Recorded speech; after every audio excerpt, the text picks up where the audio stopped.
Are you joining the gym for the first time? Are you feeling confused and intimidated? Seriously though, one may be confused and unsure when doing something new. Anything new, not just the gym. And intimidated because of this. Hot, sweaty, screamy people doing weird shit. In this video, I am going to take you through exactly what you need to do so that you do not get afraid and at the same time create progress.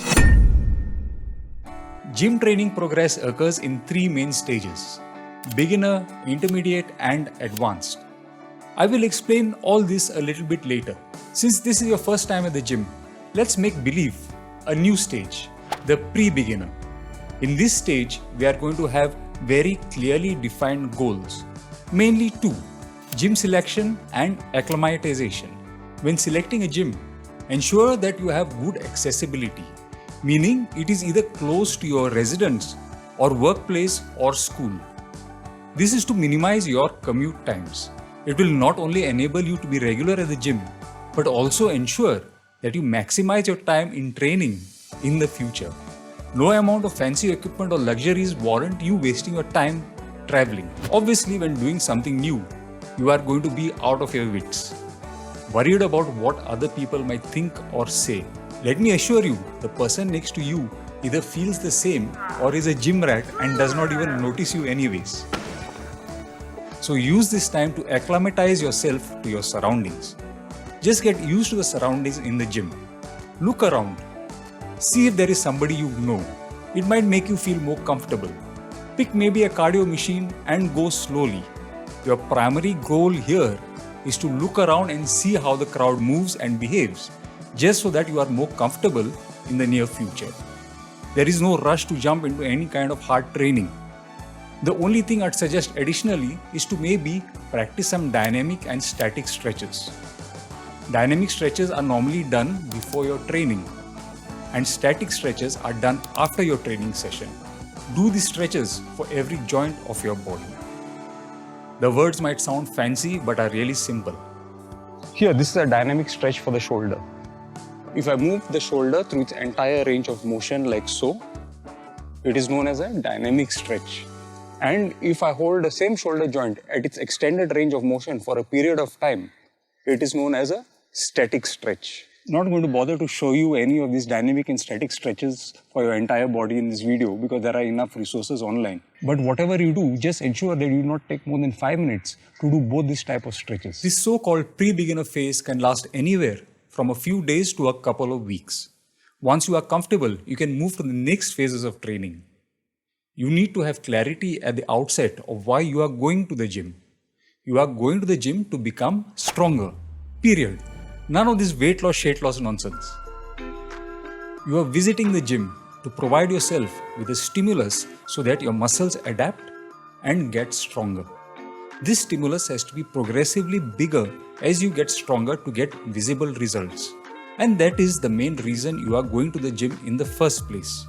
This is not a place where magical things happen. The gym provides you with weights, bars, and plates that you can progressively overload. Imagine you brought these to use at home. You'd spend a lot of money. You'd also need a lot of space. So a gym is just a place where you pool money together with other members and share equipment so that it becomes cost effective and space saving at the same time. Comfortable already? Congratulations. Now you are a beginner trainee at the gym. A beginner trainee is one who is out to learn the basic movements performed in the gym. These movements are compound movements which involve more than one joint. Your goals are to build tolerance to these exercises and most importantly, build form. Form is how to perform a movement safely, effectively, and most importantly, with repeatability. Your last repetition should look like your first, albeit at a slower speed. More on this later. The beginner phase can last from a couple of months to even a year in some. An advanced lifter is one who has almost reached his genetic potential of musculature and is looking to fine-tune his physique. Most people will never reach here, and that's really okay. You will look great much before this. An intermediate lifter is one who has reasonably mastered his form in the basic movements. He now adds variety to target his muscles from different angles and adds accessory movements to help the basic movements. At a late intermediate stage, he further fine-tunes his form for his specific body. Remember, no two individuals are built alike. He further learns how to prevent injury and sometimes even train through injury. So what are these basic movements you should be doing when new to the gym? Quite simple really. You just pick up a movement which simulates a vertical push, a vertical pull, a horizontal push, a horizontal pull, and any movement which involves bending at the hips, also known as a hip hinge. Your choice of exercise only depends on your personal preference and perhaps the availability of equipment. From personal experience, I'd recommend you start with a standing dumbbell shoulder press, a lat pull down machine, dumbbell bench presses, bent over dumbbell rows, and a goblet squat. The goblet squat especially because it helps you build good squat form for the future. The reason we are using these specific movements is because these target all the large muscles and the smaller ones as well. And this is all the stimulus you will need at this stage. None of this nonsense right now. Use this later when you want to address weaknesses. The logic is very simple. Look at this chart by Mano Henselman. It will give you an approximate volume of your muscles in cubic centimeters. To get stronger, would you target areas of more musculature or the areas of comparatively minuscule muscles such as the biceps? In the same vein, your muscle adaptation takes place at a very slow and limited rate. More here is not better. Think of it this way. To bring down a fever, you take a tablet of paracetamol. You could take 3, but the result would be the same. That said, as a beginner, you are going to make your best and fastest gains of your entire training career. To achieve this, how often do you need to visit the gym?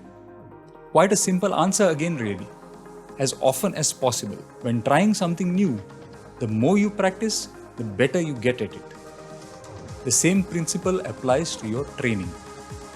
Trained but not overtly so, train again. In time, your soreness will reduce and your frequency will increase. Training twice a week is better than once. Thrice at this stage is even better. 4 may be great if you can recover. Anything beyond this might hamper your recovery. A repetition is a completion of a movement through its entire range of motion. It involves an eccentric half wherein the muscles are stretched and a concentric part where they are subsequently contracted. The eccentric is performed in a slow and controlled manner, while the concentric is fast and explosive. An ideal number of repetitions is anywhere between 5 and 30. As a beginner, pick a number somewhere in the middle of this range and stick to it for your selected exercises. A set is a group or cluster of these repetitions. So how many sets should you be doing? 1. Just 1. Once you get comfortable doing one, then you can add another and then another until you are confident of your form. You are free to change one movement pattern to another of the same type, provided you have practiced each one for a few weeks. So to summarize, chill and relax until you are comfortable in the gym. Practice your 5 basic movement patterns. Have you reasonably mastered your form already? Congratulations! You are now an intermediate trainee.